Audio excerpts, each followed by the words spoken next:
بسم الله الرحمن الرحیم. دوستانو سلامونه او نیکې هیلې. نن موږ تاسو د انټرنیټ په درس کې راورسېدلو ګوګل ډرایو ته. ګوګل ډرایو چې دی دا موږ تاسو ته د ګوګل کمپنۍ د خوا څخه برابر شوی دی. کله چې موږ تاسو خپل جیمیل اکاونټ ولرو نو موږ کولی شو د ګوګل ډرایو څخه هم استفاده وکړو. ګوګل ډرایو 15 جی بي اضافي سپیس دی. موږ تاسو چې کله خپل اکاونټ خلاص کړو دغه نقطې ته راځو، ګوګل اپس ته په دې باندې کلیک کوو او بیا دلته موږ تاسو ته ګوګل ډرایو راکول کیږي. ګوګل ډرایو چې دی یو 15 جی بي ډرایو دی په انټرنیټ کې چې موږ ته د ګوګل کمپنۍ د خوا څخه راکول کیږي، فری دی. 15 جی بي پورې موږ کولی شو خپل شخصي ډیټا، خپل دفتر معلومات، خپل نور مختلف قسمه فایلونه، هغه فایلونه چې موږ تاسو ویریږو چې خدای نخواسته دا موږ څخه ضایع نشي، هغه فایلونه موږ تاسو ټول په ګوګل ډرایو کې ایښودلی شو. ګوګل ډرایو چې دی دا د کلاود کمپیوټینګ یو سرویس دی خو د ګوګل کمپنۍ دی. دا زموږ ستاسې د ګوګل ډرایو انټرفیس دی. په دې کې موږ تاسې خپل فایلونه ایښودلی شو. مثلا زه په یو دفتر کې کار کوم او د هغه دفتر ډېر زیات مهم فایلونه دي. زه ویرېږم چې هغه زه که په لوکل کمپیوټر کې وساتم نو ډیلیټ به شي او یا به وایرس زیانمن کي. نو زه څه کوم، زه راځم همدا ټول فایلونه په ګوګل ډرایو کې ږدم. هر ځای ته چې زه ځم فقط د انټرنیټ کنیکشن ضرورت دی. هر ځای ته چې زه ځم فقط د انټرنیټ کنیکشن ضرورت دی. زه کولی شم چې په منظم ډول باندې د ټولو خپل ډیټا څخه څه وکړم، بیرته استفاده وکړم. نو دا د ګوګل ډرایو یو بهترین سرویس دی. ګوګل ډرایو موږ تاسو ته د 15 جی بي پورې فری دی. که موږ غواړو چې د 15 جی بي څخه زیات موږ تاسو ولرو نو بیا به موږ ګوګل ته پیسې ورکوو او موږ به کولی شو چې اضافي سپیس هم څنګه کو واخلو. کله چې موږ غواړو چې یو فایل خپل ګوګل ډرایو ته اپلوډ کو نو دغه نقطې ته راځو، مای ډرایو ته دلته کلیک کوو. وګوره دلته موږ تاسو نیو فولډر جوړولی شو، یو نوی فولډر، لکه موږ تاسو عام ډول باندې په کمپیوټر کې نوی فولډر جوړو. زه په دې باندې کلیک کوم. دلته اوس د دې نه وروسته زه وایم چې دلته زه یو نوم ورکوم، مای آفیس ډیټا، زما دفتر ډیټا کریټ. دا یو فولډر څنګه کوم، زه کریټ کوم او کریټ شو. دا وګورئ مای آفیس ډیټا په نوم باندې. دا همداسې دی لکه څنګه چې موږ تاسو په خپل کمپیوټر کې یو فولډر جوړوو. کولی شم زه بیا دې ساحې ته راشم، فایل اپلوډ. زه غواړم چې یو فایل څنګه کوم دې ساحې ته اپلوډ کوم، یا یو فایل زه ګوګل ډرایو ته څنګه کوم اپلوډ کوم. نو زه راځم په څه باندې کلیک کوم، فایل اپلوډ باندې به کلیک وکړم. که یو مکمل فولډر زه اپلوډ کول غواړم نو په فولډر اپلوډ باندې به کلیک وکړم. دلته تاسو وګورئ ملګرو ګوګل ډاکس، شیټ، سلاید، فورمز، لکه څنګه چې موږ تاسو مایکروسافټ افیس پروګرامونه لرو که نه، د ورډ ته موږ ډاکومنټ وایو، ګوګل موږ ته ګوګل ډاکس راکوي، ګوګل شیټس د ایکسل غوندې دي، سلایډز د پاور پوینټ غوندې دي، فورمز د اکسس غوندې دي. موږ مثلا غواړو چې ګوګل ډاکس یو فایل ولرو نو ډاکومنټ فایل دې ځای نه موږ تاسو استفاده کولی شو.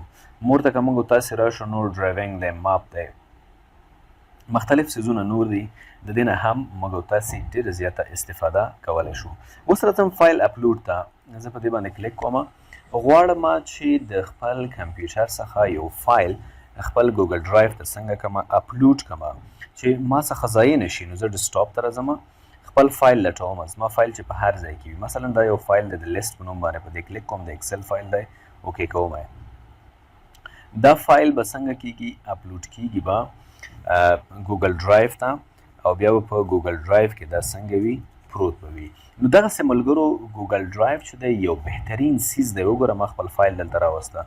اوس مثلا زه په یو ولایت کې یم، سبا بله ورځ ځم کابل ښار ته، ضرور نه ده چې زه په فلش کې خپله دا مهمه ډیټا واچوم، په ګوګل ډرایو کې به تیاره پرته وي. زه کولی شم هلته بیرته خپل اکاونټ خلاص کړم او ورڅخه استفاده وکړم، ورڅخه ګټه واخلم. بسم الله الرحمن الرحیم. په دې درس کې ملګرو موږ تاسو کم از کم ګوګل ډرایو په اړه عمومي معلومات ترلاسه کړه. نن زه راځم د ورډ یو فایل هم اپلوډ کوم. نو زه مای ډرایو ته راځم، فایل اپلوډ ته راځم. په دې ځای کې زه خپل فایل لټوم، مثلا MS Word 2PM اوپن. دا فایل به هم زما ګوګل ډرایو ته څنګه شي، اپلوډ به شي، ګوګل ډرایو ته به راشي. زه کولی شم د دې څخه هم څنګه وکړم لکه څنګه چې د ایکسل فایل دی د دې څخه هم استفاده وکړم. خو اوس ګورئ که زه د دې ځای څخه ولاړ شم کابل ته او هلته زه صرف انټرنیټ ته لاسرسی ولرم بل هېڅ څیز هم ونه لرم نو خپله که زه په خپل هغه کمپیوټر کې چې هلته استفاده کوم آفس پروګرامونه نه وي زه کولی شم چې د ګوګل په داخل کې چې کوم دلته کوم سافټویر زی هغې نه استفاده وکړم. مثلا د ایکسل په دې فایل باندې ښی کلیک کوم دلته ورته راځم اوپن ویت یا پریویو په واسطه باندې موږ تاسو د څه کولی شو لیدلی شو. اوپن ویت زه کولی شم د ګوګل شیټس په واسطه باندې دا څنګه کوم خلاص کوم. دا به طبیعي خبره ده زیات وخت به نیسي ځکه ګوګل شیټس یو څه دروند دی دا به اوس ورو ورو دلته څنګه کېږي خلاصیږي به. همداسې که زه د ورډ فایل باندې ښی کلیک وکړم نو ګوره اوپن ویت دلته وګوره زه کولی شم د ګوګل ډاکس په واسطه باندې څنګه کوم خلاص کوم او د دې څخه استفاده وکړم. دا یو بهترین سرویس دی چې موږ تاسې دې څخه څه کولی شو استفاده کولی شو. شیر څه شي ته ویل کېږي؟ ګورئ که چیرې موږ په شیر باندې کلیک وکړو زه کولی شم چې دا فایل د نورو خلکو سره څنګه کوم شیر کوم. دلته به اوس انتظار کوو چې موږ ته دغه کوم د شیر آپشنز دي دا به موږ تاسو ته څنګه کېږي راځي به معمولي لږ انتظار ورته کوو. ښه تاسو ولیدل کله چې شیر باندې مونږ کلیک وکړو دا ساحه مونږ ته راغله. دلته مونږ د یو شخص نوم ګورئ مونږ په اول ورځو کې مونږ تاسو ویلي دي کله چې مونږ تاسو وکړو کوم کانټاکټس چې مونږ تاسو سره ثبت شوي وي د هغې نومونه دلته راځي مونږ تاسو ته کانټاکټ ثبتول خو مونږ تاسو ویلي دي. دلته زه فرضاً راځم یو ایمیل ادرس لیکم online@gmail.com د دې نه وروسته زه په ډن باندې کلیک کوم. دغه فایل د ایکسل چې د حقیقت کې ما ته راواستول شو یا ما سره څنګه شو شریک شو. دا او دې ته ورته ګوره هغه فایل چې دا فایل ما د ګوګل شیټس په واسطه باندې خلاص کړی دا وینې دا د خلاص شو. دلته هم تقریبا د ایکسل په شان ته ګوګل شیټس په دې باندې ان شاء الله زه ګوګل ډاکس ګوګل شیټ او همدارنګه سلایډز په دې اړه به زه مکمل ټرینینګونه جوړوم. دا په حقیقت کې داسې دی لکه زموږ ستاسې په ایکسل پروګرام د دې په واسطه باندې موږ تاسې کولی شو تقریبا د ایکسل په شان ته باندې کارونه وکړو. نو دا یو بهترینه خبره ده. همدا رقم که دا فایل موږ خلاص کړو او دلته موږ تاسې راشو اوپن ویت ګوګل ډاکس نو دا به د ورډ په شان ته په ګوګل ډاکس کې څنګه کېږي خلاصیږي. شیر هم همداسې دی. ګیټ لینک یا راځئ لومړی موو ټو ووایو. موو ټو باندې که موږ تاسې کلیک وکړو موږ کولی شو د فایل څنګه کړو موو کړو. دا فایل موږ تاسو څنګه کو موو کو. اوس وګوره دلته زه صرف یو فولډر لرم که فکر مو کړی وي په تېره ویډیو کې ما دا فولډر جوړ کړم مای آفس ډیټا. زه کولی شم چې دغه فولډر صرف همدغه مای آفس ډیټا ته څنګه کوم ورواستوم. نو په دې باندې زه څنګه کوم کلیک کوم کلیک څخه وروسته دس فولډر موو هیر باندې کلیک کوم نو دا فایل زما کوم ځای ته لاړه مای آفس ډیټا ته لاړه. همداسې د ایکسل فایل باندې هم ښه کلیک کوم او ورته وایم چې موو رنیم کولی موږ هم شو. ګیټ لینک موږ لینک هم اخیستلی شو. نو دا به هم چیرته ولیږم موو کینسلډ بیا ور باندې کلیک کوم موو ټو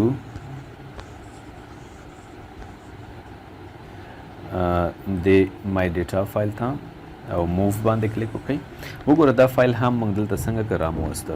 اوس دې فولډر باندې که موږ تاسې ښی کلیک وکړو دلته موږ اوپن ویت لرو کلیک صحیح شو. داسې هم موږ کولی شو او که چیرې موږ ویو ډیټیلز دلته شیر هم لرو شو فولډر لوکیشن داسې زما هم لرو. اډ شارټ کټ ټو ډرایو موږ کولی شو خپل ډرایو ته دی شارټ کټ موو ټو که چیرې بل فولډر ته رینیم چینج کلر دا مختلف هغه څیزونه دي چې موږ تاسې په دې باندې څنګه کولی شو ترسره کولی شو. دا کارونه موږ تاسې کولی شو په دې ساحه کې. که چیرې زه په دې باندې کلیک وکړم نو د دې داخل ماته څنګه شو خلاص شو. هغه دوه فولډرونه چې په دې کې موجود وو هغه دواړه موږ تاسو ته دلته څنګه شول روښانه شول. نو دا ځینې بیسکس دي چې موږ تاسې په دې درس کې وویلې چې څنګه موږ یو فولډر جوړولی شو څنګه موږ ډیټا اپلوډ کولی شو تصویر شو واټ ایور هر څه چې وي ویډیو وي د ایکسل فایل وي د ورډ فایل وي هغه موږ تاسې په دې شکل باندې څنګه کولی شو خپل ګوګل ډرایو ته اپلوډ کولی شو او دلته موږ تاسې د همیش دپاره ځان سره ساتلی شو. بسم الله الرحمن الرحیم. دوستانو سلامونه او نیکې هیلې. کله کله موږ تاسو ګوګل ډرایو کې داسې کوو چې ځینې فایلونه زموږ مهم وي هغه مو اپلوډ کړي وي خو نه غواړو چې بل څوک زموږ ستاسې شاته یو ملګری راځي د هغه عکس ټمنیلز وګوري یا تصویر یې وګوري. مثلا زه دلته راځم فایل اپلوډ ته یو فایل اپلوډ کوم د دې ځای څخه دغه د فرینډز په نوم باندې فایل دی په دې ډبل کلیک کوم دا فایل به اوس ګوګل ډرایو ته څنګه شي اپلوډ بشي خو زه نه غواړم چې د دې دغه داخلي لوګو یا دغه ټمنیلز یا تصویر غوندې چې دی دا بل څوک وګوري نو په دې باندې ښه کلیک کوم بیا ورته راځم منیج ورژنز ته په دې باندې کلیک کوم کله چې منیج ورژنز ته راغلم بیا اپلوډ نیو ورژن د دې یو نوی ورژن د دې په ځای باندې زه اوس بل یو فایل اپلوډ کوم تاسو وګورئ اپلوډ نیو ورژن زه راځم د دې په ځای باندې مثلا دغه د ټکسټ فایل څنګه کوم راولم په دې باندې کلیک کوم اوپن اوس وګورئ کرنټ ورژن زموږ دا یو دی نوی ورژن ما څنګه که ډاونلوډ مې که کلوز کوم اوس وګورئ د معمولي ریفرش څخه وروسته زموږ او ستاسې د اکسل د فایل چې کوم ټمنیلز و هغه ختم شو حالانکه چې نوم دلته friends.xlsx دی یعنی د اکسل فایل دی هماغه د فرینډز فایل چې ما اپلوډ کړی هماغه دی خو د پاسه ټمنیلز یې څنګه شو ورک شو بیا زه کولی شم په دې باندې ښه کلیک وکړم منیج ورژنز ته راشم یعنی دوه ورژنه دي کرنټ ورژن ما د ټکسټ ډاکومنټ په دې باندې راوستی او پخوانی چې و د اکسل فایل و بیا زه کولی شم که دلته د اکسل پخوانی فایل زه استفاده کول غواړم نو دې څخه څنګه کوم ډاونلوډوم او یا نوی ورژن که زه بیرته ډیلیټ کول غواړم ډیلیټ بیرته به د ریفرش څخه وروسته هماغه د اکسل فایل موږ تاسو ته څنګه شي بیرته به د هغې ټمنیلز یا تصویر راشي بل موږ تاسو ملګرو راځو یو نوی سرویس وایو مثلا زه راځم دلته یو فایل اپلوډ کوم فایل اپلوډ ته یو فایل اپلوډ کوم چې هغه تصویر دی دا امپورټنټ په نوم باندې یو تصویر دی اوپن دا زه ګوګل ډرایو ته اپلوډ کوم کله چې زه د ګوګل ډرایو ته اپلوډ کوم اوس دلته مهمه خبره څه ده زه غواړم چې په دې کې معمولي لږ ایډیټ وکړم ځکه دا خو تصویر دی تصویر کې ایډیټ څنګه کولی شو په دې باندې ښه کلیک کوو او دلته بیا راځو اوپن ویت ګوګل ډاکس د ګوګل ډاکس په واسطه باندې به دا څنګه شي خلاص بشي دلته اوس ملګرو دا ګوګل ډرایو کې چې خلاصیږي یا ګوګل ډاکس کې چې خلاصیږي په ایډیټیبل موډ کې خلاصیږي ایډیټیبل موډ دا معنی چې موږ په دې کې ایډیټ کولی شو لکه د اکسل یو فایل غوندې حالانکه چې دا مخکې یو تصویر و او ما که دلته زه راشم تاسو وګورئ په دې باندې زه زموږ امپورټنټ فایل چې دی دغه دی ګوره امپورټنټ ډاټ جی پی جي اوس چې دا زه په ګوګل ډاکس کې کله خلاصوم اوس وګورئ د دې څخه هماغه د ګوګل وبښئ د ورډ یو فایل ورڅخه جوړ شوی دی یعنی اوس معمولی یو څو لحظې انتظار کوو د دې نه وروسته به دا څنګه وي ګوره اوس ایډیټیبل دی دا مثلا زه غواړم دغه ساحه په دې کې څنګه کوم ډیلیټ کړم دا انتخابوم او ډیلیټ کمون لږ زره معمولي مصروف دی وګوره ډیلیټ شو دا بالکل ډیلیټ کولی شي ایډیټ هم موږ تاسو پکې کولی شو مثلا یوه برخه زه غواړم چې هغه برخې ته زه رنګ ورکړم انتخابوو یې دې ځنه موږ تاسې راځو رنګ ورکوو لکه څنګه چې الاینمنټ یې ورته ترتیبوو دا ټول کارونه موږ تاسو په دې کې څنګه کولی شو ترسره کولی شو دلته ملګرو څه کېږي تصویر ډایرکټ په څه باندې بدلیږي تصویر ډایرکټ بدلیږي په د ورډ په ډاکومنټ باندې یعنی دلته په داخل د ګوګل ډرایو کې چې کومه د ګوګل ټکنالوژي ده هغه تصویر په خپله باندې اخلي په څه باندې تبدیلوي تصویر اخلي او هغه تبدیلوي د ورډ په یو فایل باندې او موږ تاسې کولی شو هغه څنګه کو ایډیټ کو ایډیټیبل موډ ته هغه څنګه کوي راولي مثلا دا موږ څنګه کوو بولډ کوو یې دا وګوره موږ دا بولډ کولی شو د سایز موږ تاسې غټوو دا وګوره تر اوسه دې ځای پورې دا څنګه شوی دی د استفادې وړ دی دا پاس چې دی ګوره هماغه زموږ تصویر دی خو لاندې موږ ته هماغه څنګه کړی دی موږ ته ایډیټیبل موډ کې کړی دا زموږ تصویر دی وګوره په دې موږ څه نشو کولی دا هماغه تصویر دی زموږ خلاص که خو لاندې هغه تصویر یې موږ ته په ایډیټیبل موډ کې څنګه که رایې که چې موږ تاسې دې څخه هم څه کولی شو استفاده کولی شو او دې څخه ګټه اخیستلی شو بیرته هماغه تصویر چې موږ تاسې د ورډ په فایل کې خلاص که هغه هم دلته موږ ته څنګه کېږي ثبت کېږي که زه په دې باندې ښه کلیک وکړم او ورته ووایم چې ریموو دا به څنګه شي ګوره فایل موو ټو ټراش دا کوم ځای ته ولاړه ټراش ته ولاړ که زه په ټراش باندې کلیک وکړم دلته زما پخوا هم ځینې فایلونه هم ډیلیټ کړي دي هغه هم دلته څنګه دي پراته دي چې آینده کې موږ او تاسې بیرته دا ریکور کولی شو یا موږ او تاسې خپل ټراش څنګه کولی شو خالی کولی شو. بسم الله الرحمن الرحیم. دوستانو سلامونه ونکې هیلې. په نن درس کې موږ او تاسې په ګوګل ډرایو کې مثلا موږ د ورډ یو فایل لرو. دا ما سره د ورډ یو فایل دی. په دې باندې زه کلیک کوم تر څو د ورډ فایل چې مخکې ما خپل د کمپیوټر ته وبخښئ خپل د کمپیوټر څخه مې ګوګل ډرایو ته ډاونلوډ کړی دی او وبخښئ اپلوډ کړی مې دی. دا فایل زه غواړم چې د پی ډي ایف په ډول باندې ځان سره څنګه کړمه ثبت کړمه. نو د دې فایل د خلاصولو لپاره زه فکر کوم دا دې خواته راوړم.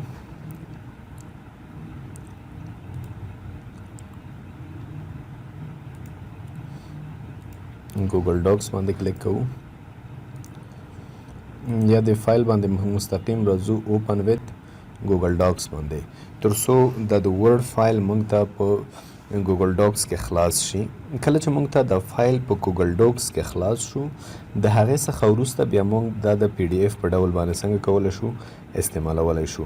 همداسې زه راځم مخکې دې چې موږ دا درس نور مخ ته بوځو زه دلته راځم فایل ته او دلته فایل اپلوډ ته یو پی ډي ایف فایل هم د خپل کمپیوټر څخه ګوګل ډرایو ته څنګه کوم اپلوډ کوم. تاسو وګورئ د انټرنیټ په نوم باندې یو د پی ډي ایف فایل د څنګه کوم اوپن کوم یعنی اپلوډ کوم. مخکې د ورډ فایل ما څنګه که خلاص مې که د ورډ فایل مخکې چې کوم یو هغه ما ته څنګه شو خلاص شو پوره څنګه خلاص نه شو. ښه بیا راځو یو ځل په دې فایل باندې ښه کلیک کوو اوپن ویت ګوګل ډاکس تر څو همدا فایل موږ ته په ګوګل ډاکس کې خلاص شي. ګوره څو کارونه ډایرکټ شروع کړي دي. انټرنیټ فایل هم موږ او تاسې خلاص کړی و. د انټرنیټ په نوم باندې کوم پی ډي ایف فایل چې هغه به هم موږ او تاسې ته اوس څنګه شي خلاص شي. اصل کې د درس مطلب دا دی چې که موږ ته ورډ کې یو فایل راکړل شوی وي موږ کولی شو ګوګل ډاکس په واسطه باندې هغه خلاص کړو او بیرته د پی ډي ایف په ډول باندې ثبت کړو. او که چیرې د پی ډي ایف په ډول باندې موږ ته راکړل شوی وي کولی شو ګوګل ډاکس باندې خلاص کړو او بیرته د ورډ د ډاکومنټ په شکل باندې هغه موږ او تاسې څنګه کړو استعمال کړو او ګټه ورڅخه واخلو. دا اوس خامخا دلته وخت نیسي.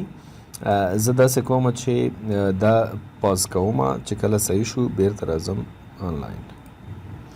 ښه انشاءالله د درس په مطلب باندې خو موږ تاسې پوه یو. زما یو د ورډ فایل دی دا د ورډ فایل دی دا مې په ګوګل ډاکس کې خلاص کړه او په همدې شکل باندې زه دلته یو پی ډي ایف فایل لرم. ګوره انټرنیټ ډاټ پی ډي ایف دا هم ما په ګوګل ډاکس کې خلاص کړه. کوم چې د ورډ فایل دی دا زه غواړم چې د پی ډي ایف په ډول ثبت کړم. نو راځم فایل ته او بیا چېرته راځم ډاونلوډز ته. دلته ورته وایم چې پی ډي ایف ډاکومنټ یعنی دا فایل خو د ورډ دی خو زه غواړم چې دا د پی ډي ایف په ډول باندې څنګه کوم ډاونلوډ کوم. دا وګوره ms word 2.pdf.docx.pdf دا به د پی ډي ایف په ډول باندې څنګه کیږي موږ او تاسې ته ثبت کیږي. په همدې شکل باندې د انټرنیټ فایل چې دا په حقیقت کې پی ډي ایف فایل دی. زه کولی شم دا د ورډ په ډول باندې کنورټ کوم. فایل ته راځم ډاونلوډ ته دلته ورته وایم مایکروسافټ ورډ په دې باندې چې زه کلیک کوم دا به ډاونلوډېږي خو د ورډ د فایل په ډول باندې. دا یو ډېر بهترین خبره ده. موږ تاسې دې څخه ډېره زیاته ګټه اخیستلی شو. بل یو ټریک ملګرو تاسو ته درښیم که چیرې موږ ګوګل کروم ته راشو ګوګل اکاونټ ته خپل داخل شوي یو او دلته موږ تاسې ولیکو sheet dot new انټر کړو نو موږ ته به ګوګل شیټ څنګه کیږي خلاصیږي به یا موږ تاسې ولیکو چې docs dot new یا slide dot new ولیکو. دا وګوره ګوګل شیټ موږ تاسو ته څنګه شو خلاص شو. یا موږ تاسو دلته راځو لیکو چې doc dot new انټر دا به موږ ته ګوګل ډاکس څنګه کوي خلاصوي به. یا که موږ تاسو ولیکو دلته مثلا slide dot new او انټر کړو موږ تاسو ته به یو نوی سلاید یا ګوګل سلاید به موږ ته څنګه کوي خلاصوي به راته. دا ډېر زیات مهم دي. امید دی ملګرو چې تاسو به د نن درس څخه ډېر څه زده کړي وي.